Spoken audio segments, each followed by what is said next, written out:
Hello and welcome to BYJU'S Exam Prep IAS. Welcome to the big news of the day. The topic for today's big news is the bilateral agreement between India and Nepal. In this short and crisp analysis, we'll understand the key initiatives launched under the summit. We will also understand the irritants that remain in this relationship and how this summit is going to address the overall framework of relationship between India and Nepal. Before I begin this, I am delighted to announce that BYJU'S Exam Prep IAS is launching two new initiatives. The first initiative is the crash course to target prelims of 2022.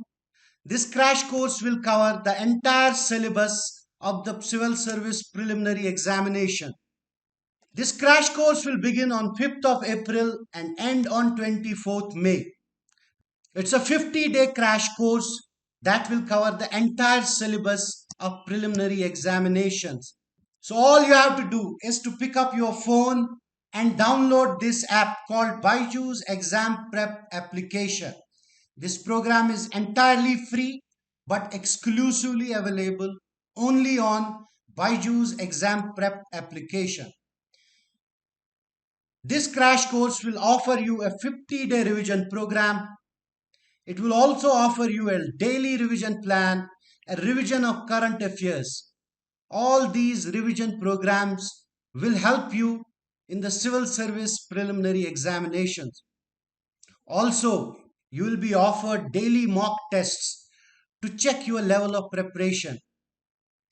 And after every mock test, there will be a live session of discussion and analysis by leading IAS trainers of BYJU'S. After every mock test, next day at 2:30 p.m., these sessions will be held. Don't miss these sessions.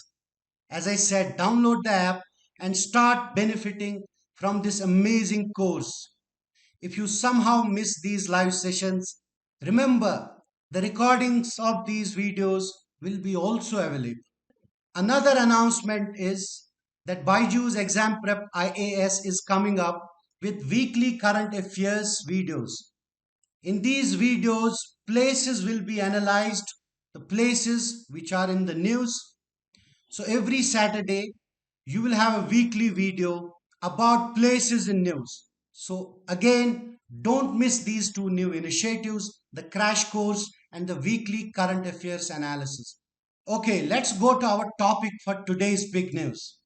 As I said, today's big news is the bilateral agreement between Nepal and India.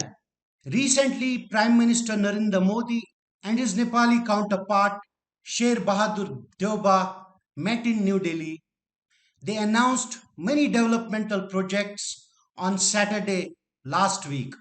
The two sides launched an initiative called Joint Vision Statement. This vision statement covers broad areas. This vision statement covers broad areas of cooperation, especially in power sector and railway connectivity. Let's understand the major initiatives launched under this agreement. They have announced that they will increase railway connectivity between the two countries. They also announced that they will establish electricity trade corridors. Both these agreements will be done to smoothen the relationship or enhance the connectivity between the two countries. For example, the electricity trade will be further enhanced between the two countries. In fact, the regulations within India have enabled Nepal to access the Indian market and do business in power with India. In the electricity trade field, India and Nepal have inaugurated a 90-kilometer Solu Corridor Transmission Line. It was built in Nepal with the assistance of India at a credit of 200 crores. It's a 132 kilowatt transmission line. Apart from this transmission line and electricity corridor, India and Nepal have also agreed to access their markets by easing domestic regulations of both these countries. Now, that will help them to coordinate their national grids and cooperate institutionally share their technological information. All this will enhance the use of technology in both the countries, and this will help them grow their relationship in a better way. Apart from this, they have also operationalized a rail network between Jayanagar in Bihar and Kurtha in Nepal. This rail link will allow people to move easily between the two parts of these two countries. Besides, there have been many other initiatives launched under this joint vision. For example, the Rupee cards will be now available in Nepal. It will help Indian travelers to use these Rupay cards to travel freely in Nepal. Apart from this, also they have operationalized passenger railway services that will help them increase people to people contact. Also they evaluated progress on construction of health facilities across 10 districts in Nepal. These health facilities are funded by the government of India. Likewise, there is an agreement of International Solar Alliance. Likewise, there is an agreement on framework agreement on establishment of Solar Alliance. There is a memorandum of understanding on technical cooperation in railways. Net, all these agreements will enhance the relationship between the two countries.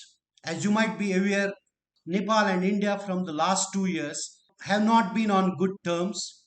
There have been some irritants. In fact, it was seen that Nepal is growing closer to China. China is making lot of investments in Nepal. But Nepal has been a traditional ally of India, most friendly neighbor. There has been peace treaty in existence since 1950s. But this relationship, as I said, has been affected by the involvement of China in the larger South Asian region as well as in Nepal. So we saw that irritation in the relationship in the border disputes recently. For example, there are three border issues between India and Nepal, which include Limpa-Yadura, Kalapani, and Lipu Lake. All these three border disputes are contested by both these states. These border disputes came to limelight in 2019 when Narendra Modi government abrogated Article 370 in Jammu and Kashmir. This article bifurcated Jammu and Kashmir into two union territories of Ladakh and Jammu and Kashmir.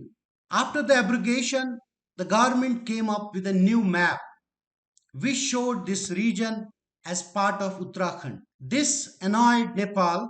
After this map, Indian Defence Minister Rajnath Singh inaugurated a road that connects Pithogarh in Uttarakhand with Lepulek Pass.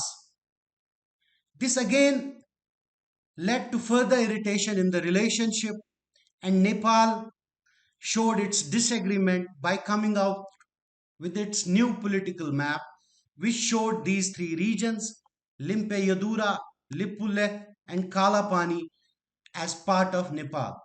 The good thing about the agreement is that officially these disputes have not been raised this time.